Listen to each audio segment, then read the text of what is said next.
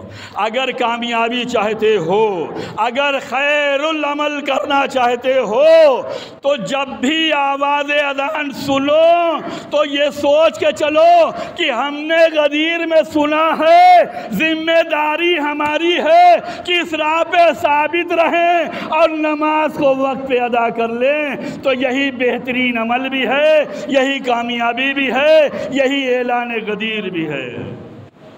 اور اگر ہم نے اذان سن لی اور راستہ بدل دیا تو اس کا مطلب یہ ہے کہ غدیر کی آپ نے قدر نہیں کی ہے، غدیر کو آپ نے پہچانا نہیں ہے، غدیر کو آپ پہنچانا نہیں چاہتے۔ جو بندے اذان دیتے ہیں یہ شفاعت کا حق رکھتے ہیں، یہ لوگوں کو بیدار کرتے ہیں، یہ لوگوں کو جگاتے ہیں، علی کی ولایت کا روزانہ یہ اعلان کر رہے ہیں۔ اب اعلان ولایت علی سننے کے بعد جو مسجدوں میں آ جائے، جو نماز کے لیے آمادہ ہو جائے، جو مصلی پہ کھڑا ہو جائے، سب سے بڑا غدیری وہی ہے۔ ایک صلوات پڑھ دے محمد آل محمد۔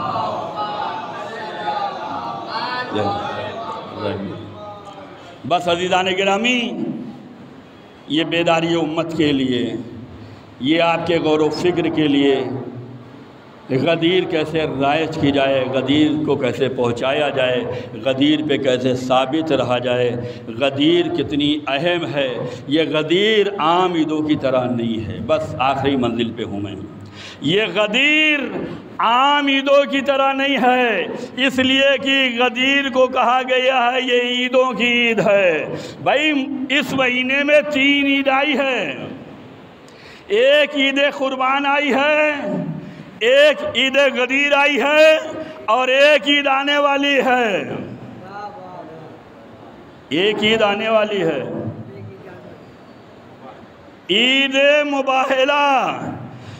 جتنی بھی عیدیں ہوں ساری عید اس عید غدیر کا مقابلہ نہیں کر سکتی۔ عید فطر کا روزے تمام ہونے پہ عید الفطر، عید الاضحیٰ کا حج تمام ہونے پہ عید الاضحیٰ کا عید مباہلہ۔ کہاں اسلام جب کامیاب ہو جائے منوانے میں تو عید مباہلہ، تو یہ عید غدیر یہ تو سب سے بھاری عید ہے، تمام عیدوں کی عید ہے۔ اس عید کے بارے میں کہا گیا ہے کہ عید غدیر کی مثال ایسے ہی ہے تمام عیدوں پہ جیسے ستاروں کے درمیان چاند۔ دیکھیں قرآن ہمیں پڑھنا چاہیے، واقعات فضول میں نہیں ہیں، عبث نہیں ہیں۔ ان واقعات کو جو قرآنوں میں رکھا گیا ہے یہ ہماری نصیحت کے لیے ہے، یہ ہماری تربیت کے لیے ہے، ہماری فکر کے لیے ہے۔ بس ذہن میں جملہ آیا اور اسی پہ اختتام کر دوں گا کہ آدم کو سجدہ کرایا گیا، کیوں کرایا گیا؟ 1,24,000 نبیوں میں فقط آدم کو سجدہ کرایا گیا۔ پہلے نبی، پہلے خلیفہ سجدہ کرایا گیا۔ اللہ نے قرآن میں سارے نمونے رکھے ہیں، اور یہ مثالیں اس لیے رکھی ہیں تاکہ اسی کی راہ میں تمہیں اپنی زندگی کو ثابت رکھنا ہے، سنوارنا ہے، اسی سے برکت لینا ہے، اسی سے فیضیاب ہونا ہے، اسی سے ہدایت لینا ہے۔ پہلے خلیفہ، پہلے نبی، پہلے بشر سجدہ کرایا گیا۔ کیوں کرایا گیا؟ کہا پنجتن کے انوار ان کی پیشانی میں رکھے گئے تو سجدہ کروایا گیا۔ آدم کا سجدہ کروا لیا، ہمیں بتانے کی کیا ضرورت ہے؟ آدم پہلے تھے، ہم آخری کے ماننے والے ہیں، ہمیں آخری دور میں جینا ہے۔ اب آدم کا سجدہ کہاں اور ہم کہاں؟ کہا نہیں، جو کچھ رکھا ہے وہ کبھی نہ کبھی تو تمہیں سکھانے کے لیے مثال دی جائے گی۔ آدم کا سجدہ اور 8ویں امام کا دور، 8ویں امام علی رضا علیہ السلام ارشاد فرماتے ہیں کہ عید غدیر کا اقرار ایسے ہی ہے جیسے آدم کے سامنے سجدہ کرنا۔ غدیر کا اعلان ایسا ہی ہے جیسے آدم کے سامنے سجدہ کرنا۔ اللہ نے آدم کے سامنے ملائکہ سے سجدہ کروا کے یہ بتلا دیا کہ جو ہمارے حکم پہ چلے گا اسی کو جو ہے اپنی بارگاہ میں رکھا جائے گا، اور جو مخالفت کرے گا چاہے جتنا بڑا نمازی ہو، چاہے جس صحبت میں رہنے والا ہو، چاہے جہاں رہنے والا ہو، اگر ہماری باتوں کی مخالفت کی گئی تو اسے نکال دیں گے۔ شیطان کہاں رہتا تھا؟ ملائکہ کی صفوں میں رہتا تھا۔ اس کے سجدے کتنے بھاری ہیں، اس کی عبادت کتنی ہے، لیکن ایک حکم خدا کی نافرمانی نے اس کو جو ہے جنت سے نکال دیا۔ شیطان جب جنت سے نکالا گیا تو روتا ہوا آیا۔ یہ آدم کا سجدہ 8ویں امام فرماتے ہیں جیسے سجدہ آدم تھا ویسے ہی عید غدیر کا اقرار ہے، ولایت علی کا اقرار ہے۔ اگر جس نے ولایت علی کا اقرار کر لیا تو سمجھو کہ وہ ملائکہ کی صفوں میں ہے، اور جس نے بھی انکار کر دیا وہ چاہے جس لباس میں ہو، چاہے صحابی کی لباس میں ہو، چاہے نمازی کے لباس میں ہو، چاہے حاجی کے لباس میں ہو، وہ اپنے وقت کا شیطان ہے۔ تو اللہ نے بتلا دیا کہ جو ہماری راہ پہ چلنے والا ہے وہی کامیاب ہونے والا ہے۔ علی کی ولایت ہی ہے کہ علی کے بتائے ہوئے راستے پہ چلو۔ علی کی ولایت کا راستہ یہ ہے، مولا فرماتے ہیں کہ ہمارے شیعہ ہماری راہ پہ چلنے والے آپس میں اتحاد سے رہتے ہیں، آپس میں محبت سے رہتے ہیں، سخاوت کے ساتھ رہتے ہیں، ہمدردی کے ساتھ رہتے ہیں، اپنے پڑوسیوں کا خیال رکھتے ہیں، لوگوں کے ساتھ امن و امان سے پیش آتے ہیں۔ یہ ہمارے شیعہ ہیں، یہ ہمارے ولایتی ہیں۔ پروردگار کی بارگاہ میں دعا ہے کہ پروردگار ہم سب کو ایسا عاشق علی بنا دے جیسا علی چاہتے ہیں، ہمیں ایسا غدیری بنا دے جیسا علی دیکھنا چاہتے ہیں۔ پروردگار آج تو نے یہ شب دی ہے، یہ دن دیا ہے، یہ سعادت دی ہے، یہ توفیق دی ہے، یہ جذبہ دیا ہے، یہ محبت دیا ہے۔ پروردگار عید غدیر کا واسطہ ہے، ہم سب کے گناہوں کو معاف فرما۔ پروردگار ہم سب کی حاضری کو قبول فرما، ہم سب کو مل جل کر خدمت دین کرنے کی توفیق عنایت فرما، ہماری اعمال کو قبول فرما، اس کا بہترین سے بہترین صلہ میسر فرما۔ پروردگار بہترین عید یہ ہے کہ ظہور حضرت امام زمان میں تعجیل فرما، ہم سب کو امام کے خادم و ناصروں میں شمار فرما۔ بسم اللہ الرحمن الرحیم۔ ان اللہ وملائکتہ یصلون علی النبی یا ایھا الذین آمنوا صلوا علیہ وسلموا تسلیما۔ 5 منٹ رکیے۔